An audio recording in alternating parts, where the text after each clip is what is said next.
Di ba? Kung ikaw nagpa-imbestiga, ano nangyari sa investigasyon? Bakit hindi mo pa rin masabi hanggang ngayon kung sino ang mastermind? Yes, yo, Topacio, hinamon si Bungit. Ayon po kay Ferdinand Topacio, pangalanan di umano kung sino ba ang mastermind sa paglilima sa kaban ng bayan at muling sabihing, mahiya naman kayo. Kaso, Atty. Ferdinand Topacio, mga walang hiya ang mga yan, kaya hindi yan nahihiya. Ang kapal ng mga mukha ninyo, yan dapat, Mga swapang sa insertions, top 5 sa pinakamalaking ini-insert sa budget, sa katapos lamang na BICAM, pinangalanan po sa publiko.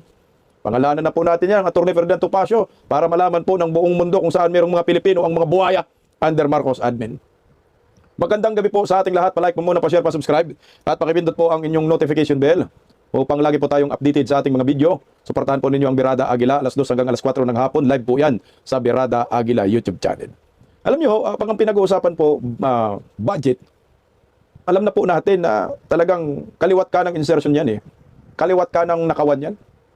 Ang problema, nabibisto na po kung sino po yung mga kawatan, hindi pa rin nakukulong. At iba yung nakakasuhan at iba ho yung nakukulong. Yan ang pinakamahirap sa bansang ito ngayon under Marcos admin. Kaya ito, hindi po napigilan maghamon ni Atty. Ferdinand Topacio kay Bongbong Marcos.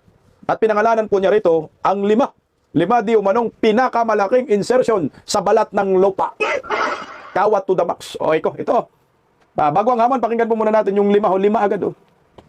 Limang mga kongresista na maglilimas pa pala, no? Kasi pag nagtapos na, maglilimas. Kaya gaya lang po to. Sa bagay, itong mga buhayang ito, matagal nang nilimas ang kaban ng bayan, di ba? Kaya naggalit-silit silang ekonomiya. Narito po ang mga pangalan, pakinggan natin. Alam nyo, magugulat kayo. Because, alam nyo, yung sinasabi nga po sa konstitusyon, Rob, na the legislature is the guardian of the public purse. Alam nyo, dapat po, ang ginagawa ng ating legislatura ay magtipid. Kung merong wish list ang presidente under the National Expenditure Program, siguro dagdagan mo ng konti, bawasan mo ng konti, but for you to double or treble yung hinihingi ng presidente, there's something wrong. Bakit sa halip na pangalagaan mo yung pondo, ipirin mo, nilalakihan mo pa? Walang iniwan niya sa anak mo eh. Humihingi ng allowance, Dad, may party ako sa Sabado, pahingi naman 1,000. Wag, 800 lang. Ito, baliktad eh. Paano matututo ng fiscal responsibility? Dad, pahingi ng 1,000, gawin natin 3,000. Saan mo ilalagay yung 2,000? Ha? Yun ang nagtataka ko. Okay, nagtataka si Atty. Ferdinand Topacio. Ang mambabatas, imbis guardian sa kaban ng bayan. Hindi po sila guardian, sir.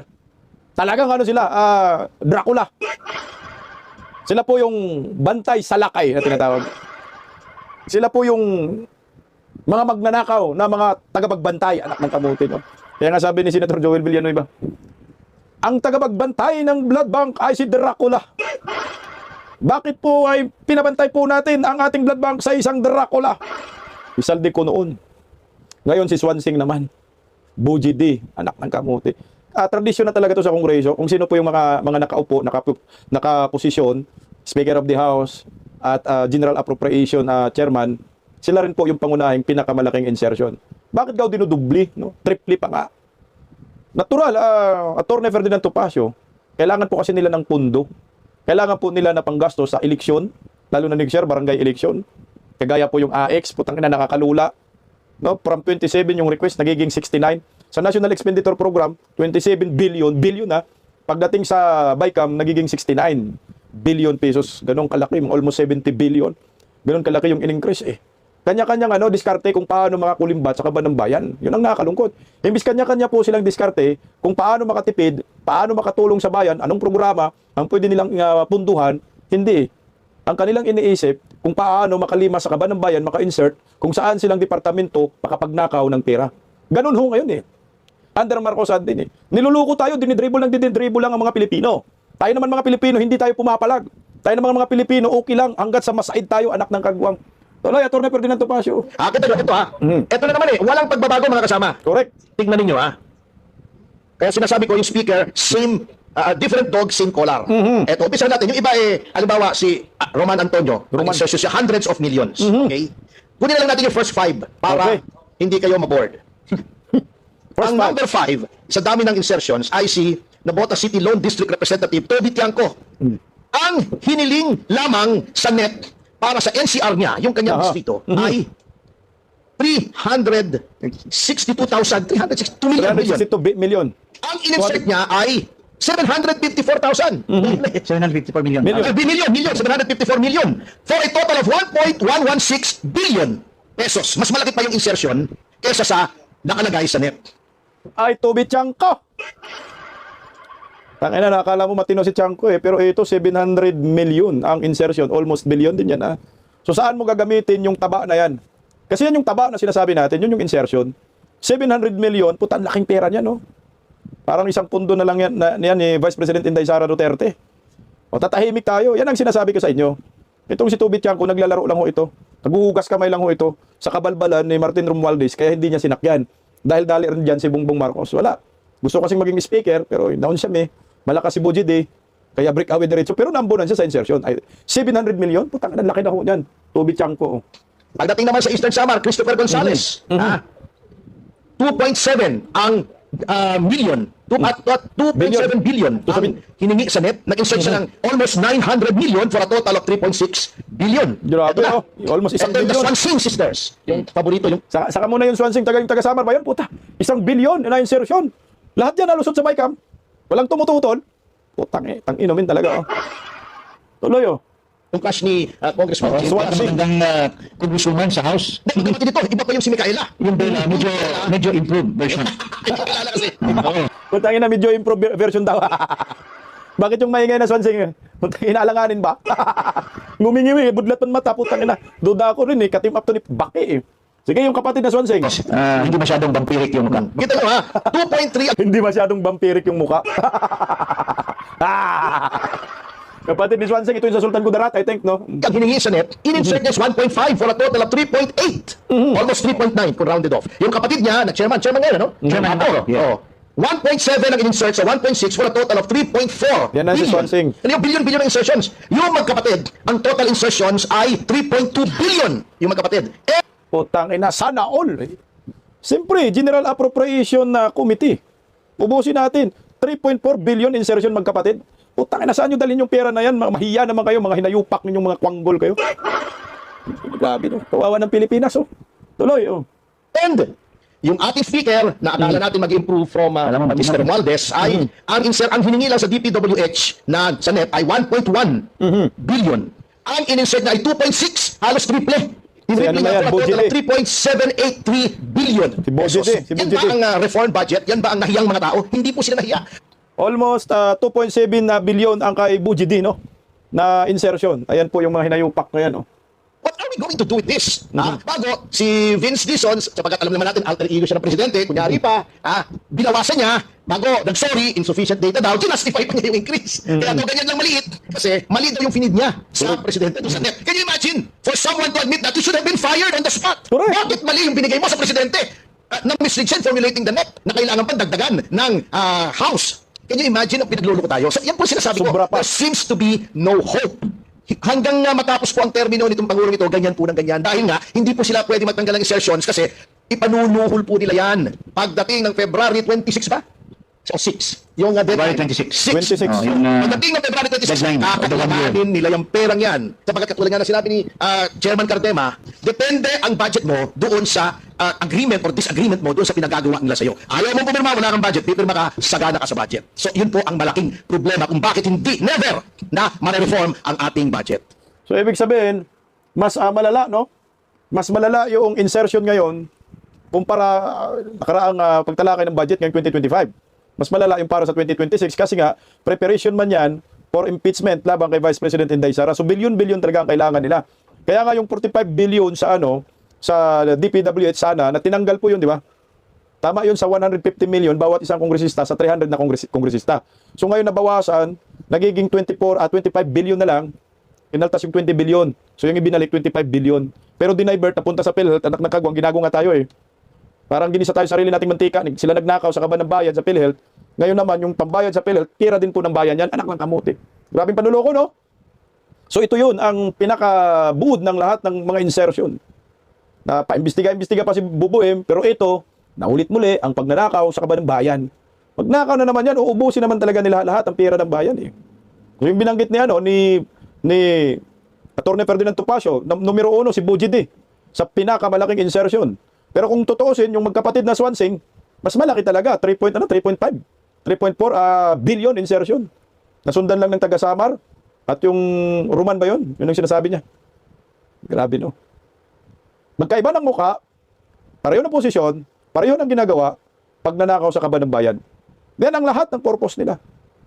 Kaya, tama ho, bago yung hamon ni Atty. Ferdinand Topacio, kaya tama yung sinasabi ni Congressman Leandro Lebiste, na ang budget po ngayong taon ay mas malala pa kumpara po sa budget ng nakaraan. Itong 2025 budget, mas malala pa yung 2026 budget. O ito, pakinggan natin si Kung Leandro Lebiste dito muna. Sir, ano na po ang inyo pong mga observations? Patuloy po ngayon ang diskusyon sa Bicameral Conference Committee 2026 Proposed National Budget. Ang deadlock ngayon ay tungkol sa presyo ng mga proyekto sa DPWH na natin bring up actually sa Kongreso nung Pakinggan lang natin kasi gusto ko po yung kanya mga statement kasi medyo lit yung pahayag na ito kasi tapos na yung BICAM. Pakinggan lang natin konti. September pa at sinasabi ng DPWH na wala daw silang panahon para i-recompute ang mga mas mababang mga presyo. Pero sa totoo lang po, dahilan na hindi po nila nare-revisa ang mga presyo dahil syempre maraming mga may ayaw din na bumaba ang mga presyo. Pero umaasa tayo na pagkatapos nito, dahil nakatutok ang publiko ngayon, mapababa ang presyo ng mga proyekto ng DPWH. Sir, para po sa mga hindi nakakaalam, Ang resulta, hindi po bumababa ang presyo ng DPWH kasi natapos na ngayon yung BICAM, 20 billion lang yung binawas. So dapat kung pinapababa nila ho, ay 50% dapat ng request budget ng national expenditure ay binabaho nila. Pero hindi po nangyari yun. Almost 600 billion pa rin yung pondo para sa DPWH. Tuloy kong, ano po ba itong sinasabi at pinagtatalunan ngayon na construction materials price data? Dumaan po ito sa pagsusuri ng House of Representatives. Opo, ang DPWH mismo ay umamin na up to 50% daw overpriced ang mga projects. At ang savings kung gamitin ang mas mababang presyo ay 45 billion pesos. Tingin ko dapat mas mababa pa nga ang presyo kaysa sa yung binibigay nila. Pero kahit na 45 billion pesos ang overpriced, napakalaki naman ang halaga nito. At alam naman natin na may mga kickback sa DPWH. Kaya kung ipasa ang budget na may 45 billion peso discount, ibig sabihin, yan yung mawawala sa mga kickbacks. Kaya importante siguro na hindi aprubahan ang budget na hindi bawasan ang presyo ng mga proyektong ito. Opo, tsaka sir, di ba so ngayon, naaprubahan na po yung budget. Paano po to kung? Kasi nga, 45 billion yung in-expect ng taong bayan na mabawas, pero 20 billion lang yung binawas. Pero ayon po kay Kong Lebiste, 50% dapat yung bawas dyan eh. Yung 25 billion ba yan? Yan ba ang 50% ng halaga ng presyo na dapat ay babawas sa DPWH? Kasi kung 50%, doon tayo magbase sa National Expenditure Program na request ng Pangulo. Magkano ba yung request? I think mga 500 billion. E di sana dapat yung budget sa National Expenditure Program, I think mga 600 plus, no? I think mga 600 plus. E di 300 billion lang yung pondo na dapat i-release para sa DPWH. Yan ang maliwanag dyan.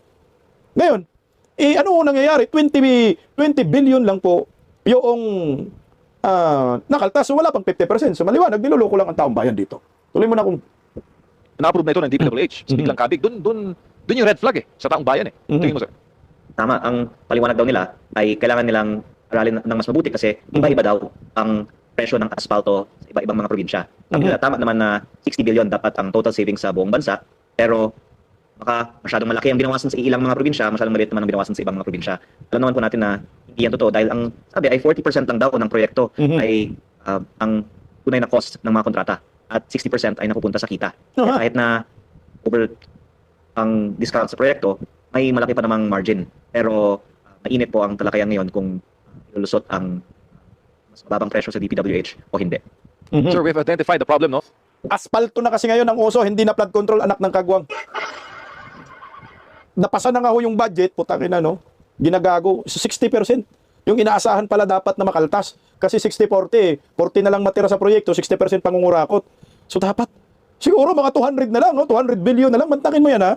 Kung 60% ang mabawas, 500 plus ngayon ang budget ng almost 600, no? Ng DPWH, kung 60% ang babawas dyan, magkano na lang yung mapupuntang proyekto? Round up natin, 600, no? 600. Ang 60% ng 100 ay 60. Tama? 60, so 40. 40 na lang yung matira, so 40 billion. Ilang 40 billion? Puta, matamatay na ito, wala tayong calculator. 40 billion times 6, tama? 40 billion times 6. 40 times 4, 120 billion. Oh. Tama? Oh. 40. Tatlong 40. Ilan yan? Tabuba ko sa mat. dalawang 40, 80. plus isang korte, 120 billion. So 240 billion. No? To sa 600 billion, 240 billion lang ang mapupunta sa animal na proyekto. Mantakin mo, 240 billion lang. So magkano po yung kickback ng mga animal? No? 240 billion. So mas malaki pa ang kickback. Sa 600 billion na budget ngayon ng DPWH. 200 mapunta sa proyekto, 240 billion. So ang matitira ay, magkano na lang? 300 plus na lang. Ang matitira, ang kickback, 360 billion. Tama? 360 billion ang kickback, 240 billion lang yung mapunta sa proyekto. Putang ina, laki. So dapat talaga, tama, kung 50%, 60%, 240 billion lang. Yung ibibigay mo na pondo sa DPWH, kaso pinasok nila ng 600 billion. Puro mga asfalto. No, nandito na naman sila sa kalsada. Wala na sa flood control. Anak ng kagwang. Tuloy lang natin konti. No, yung deadlock na source po ng pagkakabahagi ng dalawang kapulungan ng Kongreso. No, ano po yung solution po bilang nakikita niyo, sir, ng polisiya? I think they will probably agree on some midpoint, but to me, even if the full discount is given, kulang pa kasi ang mga testimonya nga sa mga DPWH hearings ay mga 25% ang mga kickback on average. Kung ang ibinaba so far ay 10% lang at gustong gawing 5% na lang, ibig sabihin may 20% pa na matitira. Kaya ang isang panukala naman namin ay bantayan ang bidding ng mga proyekto. At kung ang lumalabas ay kung 100 pesos yung budget para sa contract at puro 99 or 98 lang ang bid sa 100 pesos, ibig sabihin nagkaroon ng lutuan ng bidding at dapat ipa-rebid ang mga contracts. Kung gusto natin talagang ibaba ang presyo ng mga DPWH contracts, marami pong mga paraan. Pero nasa DPWH na lang po kung tunay nilang gustong ipababa ang mga presyo o kung hanggang announcement na lang na ibababa ang presyo pero walang dinideliver na tunay na savings in the end. So tingnan natin kung ano ang magiging kalabasan sa mga susunod na mga buwan pag na-bid out itong mga proyekto. Your Honor, hindi pa po kasi tapos yung issue sa flood control. Actually, naghahanap pa tayo ng matinding hustisya, no, na sa issue na yan. Here comes 2026 budget. Inaasahan po ng tao na nadala na ang administrasyon sa issue ng korupsyon. Pero ito na naman. Walang kadala-dala. Ika nga ng mga nagkukomento ngayon sa ating Mas malala.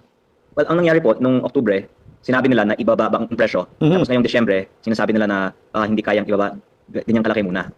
Ang farm to market roads din ay dinagdagan din ng budget sa BICAM. Naging 33 billion. Na nanggaling sa savings naman mula sa flood control. Kaya ang lumalabas, hindi na wala ang korupsyon sa budget. Inilipat lang, in that case, to farm to market roads na actually, may kasing laking kickback kaysa sa flood control. Kaya siguro, ang takeaway natin dito ay konti lang ang nagbago pagkatapos ng lahat ng mga kontrobersiya sa flood control. Putsa, pareho lang, no? Yung amount ng flood control, tinira sa farm to market road. Ito na yung pinirmahan ng mga buhaya na tuwang-tuwa kanina. Sa farm to market road kasi, pag tiningnan mo, walang pag-uusapang baha dyan. No? Kahit bumaha ng bumaha, kalsada mong pinag-usapan, bulusin lang ng konti, may kalsada na. Yung asfalto, kunyari may asfalto, yung pala wala. Kunyari 10 kilometro, yung pala 1 kilometro lang, anak ng kagwang. Wala na talagang pag-asa ang Pilipinas under Marcos admin. Tuloy lang natin kay Kong Lebiste. Opo. Diba, dapat careful, no, ang administration sa ganitong mga programa dahil hindi pa tapos yung naunang anomalya eh. Dapat i-earn nila muli yung trust ng taong bayan sa pamamagitan ng transparent ng mga programa, proyekto ng government. Some would say na malabo na magkaroon ng malinis na 2026 budget. As a legislator, sir, anong tingin mo dyan? I think the fact that the public has moved on from the issue in some respects and is focused now, of course, on the holidays has given the people who want to benefit from the national budget some more leeway to try and bring back some of the pork barrel that was promised to be taken away. And the other thing is there was a promise to file cases, if not arrest, some of the perpetrators on these DPWH projects by December 15. And in fact, parang nalimutan na rin kasi ng ibang mga tao na siguro mga Pasko may mas magagandang mga balita. Pero sir, sinabi po ng Ito yung malungkot. Hindi po tayo pwedeng pumayag, nakalimutan natin itong animal na flood control. Trilyon po ang hinahanap natin. Yun na nga ako kasi, sipin mo di ba ho sila nahiya sa mga sarili nila? Hindi pa nga ho na-resolve yung trilyones na nakawan, ito na naman, pinag-uusapan na naman ng budget at bumulaga na naman yung sandamakmak na insertion. Paulit-ulit lang tayong ginagahasa ng mga animal. Paulit-ulit lang po tayong tinarantado, ginagago ng mga hinayupak na ito. Kasi mantakin mo simpleng logic lang. Bakit po ba? Bigyan pa natin sila ng budget. May problema pa ho Kailangan ayusin muna nila, sagutin muna nila ito. Bakit maraming blanco sa GAA, nasa BICAM? Bakit pinirmahan ni Bongbong yung BICAM na puro blanco? Anong ginawa ho ninyo? At totoo ba na walang korupsyon? Anak ng kagwang malabong-malabo yan. Yung pork barrel ni Bungit na 23 billion pesos. May gulay kaping nangangalay. Kami dito, tayo sa Birada Aguila, kailangan tuloy-tuloy yung laban natin kasi pira natin yan Kung hindi tayo mag-iingay dito, sino mag-iingay? Si Peebles Talakitok. Yung Boplax. Ako, bilib rin ako dito kina ito Leandro Lebeste. Matapang din, maingay din. At hindi rin natatakot kasama si Kiko Barsaga na ngayon ay suspendido pa ba si Kiko? Ay, 60 days, no? Suspendido pa rin. Ito yung mga batang inaasahan natin ngayon. Mga mambabatas, hindi natatakot. Matatalino rin eh. Tingnan mo, kuhang-kuha nila yung mga 50%, yung mga pricing ng proyekto, binibisto niya eh. Tuloy kung... 26. Sir, malam din po kayo sa ekonomiya. Totoo ba ito, sir, na claim? Yun po ay kalokohan. Unang-una dahil hindi naman lumilikha ng yaman ang mga DPWH projects kasi ang buwis ng taong bayan lang din naman po ang pondo sa mga proyektong ito. Tapos, sabi ko nga kanina na 40% lang ng contract price ay napupunta sa proyekto. So 60% ay kita ng mga contractor at yung mga proponent. Tapos, ibang mga bansa, kaya siguro ang piso sa dolyar ay humihina dahil maraming mga naglalabas sa pera ngayon. At kaya, humihina din ang ating ekonomiya. Ang ibig sabihin po nito ay ang mga DPWH projects ay hindi tumutulong sa pag-unlad ng ating ekonomiya. In fact, dahil sa korupsyon, humihina pa ang ating ekonomiya. Kaya kung walang projects ng DPWH, pero mabawasan na lang ang utang at ang buwis sa taong bayan, sa tingin ko, in that case, lalong lalakas ang ating ekonomiya. Pero kung meron man, pero bawasan ang presyo dahil sa scrutiny ng publiko, syempre mas maganda naman na may infrastruktura sa ating bansa. Pero hindi natin dapat tanggapin ang paliwanag na kailangan nating aprubahan ang budget kahit may korupsyon dahil hindi po ito kailangan ng ekonomiya. Congressman, magandang gabi. Parang nakuha ko yung point ni dito, kung Leandro Leviste, no?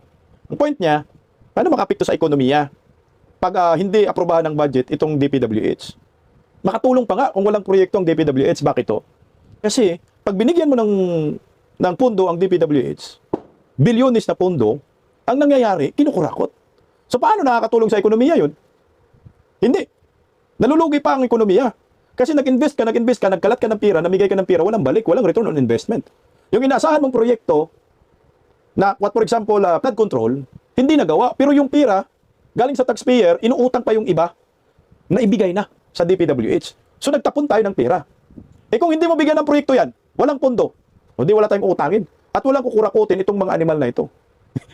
Yan yung point. Ito yung pagkaintindi ko ha. Kasi nga, nga naman putang ina, paano makapikto yan? Lalago bang ekonomiya? Pag magbigay tayo ng bilyon-bilyon dito sa DPWH para sa infrastructure, hindi uunlad. Kasi nga, kinukurakot. Pero kung panahon ni former President Duterte, pag infrastructure ang pinag-usapan, nagagawa talaga. Walang nakukurakot. Pero under Marcos admin, lugi ang taong bayan, anak ng kagwang tuloy kung... Si Admar po ito, may pagkakahalintulad po ba yung 2025 sa 2026 budget? Actually, mas malaki ang 2026 budget kaysa sa 2025. 6.7 trillion na ngayon kaysa sa yung dating, I believe, 6.3 trillion. Pero yung capital outlay ay halos pareho. Ang lumakit po ay mga expenses kasama na rin ang interest. Kasi habang malaki ang ating utang, lumalaki din ang binabayad natin taon-taon interest. Pero in total, yung pork barrel sa 2026 budget ay kasing laki ng pork barrel sa 2025. Yung nangyari lang po, yung 255 billion of flood control plan for 2026, katapos ng kontrobersiya ay inilipat sa farm-to-market roads, sa ang tinatawagan ngayong health pork barrel na MAIP funds, correct, sa ilang klaseng mga bagong ayuda at sa pagbabalik di umano ng inilipat na pondo galing sa PhilHealth na ginamit naman sa mga unprogrammed appropriations na napunta din naman po sa mga flood control projects. Kaya I would say yung 2026 budget ay may kasing daming pork barrel sa 2025. Opo, iba-ibang proyekto lang. Halimbawa, kung Tingnan mo, ang liwanag ha. Yung 2026 sa budget, kasing dami ng 2025 budget, yung pork barrel. So sabi nga po ng iba, mas malala pa. Pareho lang. kung dati ang pinagtuunan ng pansin Mas malala pa kasi malaki yung budget eh. ay yung mga flood control, ngayon inilipat naman sa ibang klase ng proyekto. Pero still, same pa rin yung parang masasabi nating modus. Opo, at ang nabanggit ko kanina na isa ay ang farm-to-market roads under Department of Agriculture. Una, 16 billion, naging 33 billion. Pero ang isang gusto ko din pong i-emphasize ay ang pinakamalaking bahagi ng DPWH budget ever since, syempre, ay mga roads. At kasing laki ang mga kickbacks sa mga road projects. Ang DPWH po mismo ang umamin na 50% overpriced ang mga asphalt overlay. Ang asphalt overlay po kasi madaling dayain dahil ginagawang mas manipis ang asfalto. Tapos kung substandard naman, hindi naman tulad ng flood control na babaha ang isang bayan. Ang kailangan na lang po, asfaltahin ulit. Kaya paulit-ulit na lang po ang pag-asfalto ng ilang mga highways natin. Paulit-ulit din ang paglabas ng pondo gamit ang pera ng bayan. So paulit-ulit tayong ginagago. Ito yung matindi sa kalsada. Hindi pa nga ho nasilip yung kalsada eh. Wala pang natutukan. Puro lang flood control. Kaya tama yung sinabi ni Atty. Ferdinand Topacio, bawasan nyo. Dapat po itong susunod na budget, number one, mas maliit sana. So you can always trim down the budget kung gusto mo, ay pwede mong ayusin ang budget para mas maliit. Sapagkat yung pong deficit po sa budget na hindi naman po kaya ng sources of revenue, yung mga traditional sources of revenue, inuutang po yan Yun na nga. ng ating pamahalaan at yung utang na yan ay may interest. Number two, Bagsak dapat tayo. pong tanggalin yung mga sources of corruption yan sa budget na yan. At number three, dapat pong masunod yung constitutional mandate na ang pinakamalaking budget ay sa edukasyon, hindi sa public works kung saan kumukuha ng ill-gotten wealth ang ating mga public officials. Opo. Ang nakikita ko po ay yun na naman eh. yung kung ginagawa nila dati, na sinabi nila, natatanggalin na nila, parang hindi po sila natututo eh. Para sila si Gary Valenciano eh, di na natuto. Nakita na naman nila yung puot ng ating mga taong bayan doon sa ginawang mga insertions last time, ay ayan na naman sila. Bumalik. Billion na naman ang insertions. Yan ay isa pang departamento yan. Kaya kung nakikita ko po, kung hindi po maaayos ito, wala na pong mangyayari sa ating bayan. Ganyan na naman. May mga Ulit-ulit lang. flood control na naman na hindi maintindihan, etc. etc. Kung saan talagang mag-hemorrhage ang ating bansa, magkakaroon na naman, magpapatuloy ang crisis of confidence na lubusang nakakaapekto sa ating ekonomiya. Wala na attorney eh. Pasado na. Uutang na yan attorney. Kung inaayos lang sana po, 4 trillion na lang. Alam mo kung ang budget ng ating bansa, 4 trillion lang, hindi na tayo mangungutang. Kasi enough yung pera sa kaban ng bayan. Ang problema nga, wala na yatang pera sa kaban ng bayan. Anak ng kagwang mangutang talaga tayo. Kaya galit na galit ang taong bayan dyan sa pangungurakot. Na hanggang ngayon, wala pa rin resulta. Pag imbestigan ni Bungit, mahiya naman kayo, mga anak kayo ng kagwang. Kaya hito, si Atty. Ferdinand Topacio, merong hamon kay Bungit. Anak ng kagwang. Pakinggan po natin hamon ni Atty. Ferdinand Topacio.